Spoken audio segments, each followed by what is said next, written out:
O'zgidromet 5-7 may kunlariga ob-havo ma'lumotlarini e'lon qildi. Tezda xabardor bo'ling. Assalomu alaykum, hurmatli tomoshabin, kanalimizga xush kelibsiz. Videodan to'liq xabardor bo'lishni istasangiz, kanalimizga obuna bo'lib, videoroliklarimiz ostiga bir dona like va podpisatsiya tugmachalarini bosib qoldiring.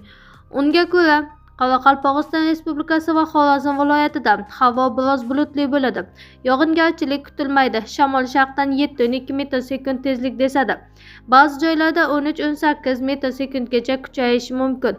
Ayrim joylarda chang to'zonlar bilan kuzatilishi mumkin. Harorat kechasi 5-mayda 15-20 darajada, 6-7 mayda esa 18-23 darajada bo'ladi. Kunduzi 5-6 mayda 32-37 darajada, 7-mayda 30-35 darajada iliq bo'ladi. Buxoro va Navoiy viloyatlarida havo biroz bulutli bo'ladi. Yog'ingarchilik kutilmaydi. Harorat kechasi 17-22 darajada, kunduzi 35-40 darajagacha issiq bo'ladi. Toshkent, Jizzax, Sirdaryo va Samarqand viloyatlarida havo biroz bulutli bo'ladi. Yog'ingarchilik kutilmaydi. Shamol sharqdan 7-12 metr/sekund tezlikda esadi. Harorat kechasi 15-20 darajada, kunduzi 32-37 darajada issiq bo'ladi. Qashqadaryo va Surxondaryo viloyatlarida havo biroz bulutli bo'ladi. Yog'ingarchilik kutilmaydi. Shamol sharqdan 7-12 metr/sekund tezlikda esadi. Harorat 17-22 darajada, kunduzi 35-40 darajada issiq bo'ladi.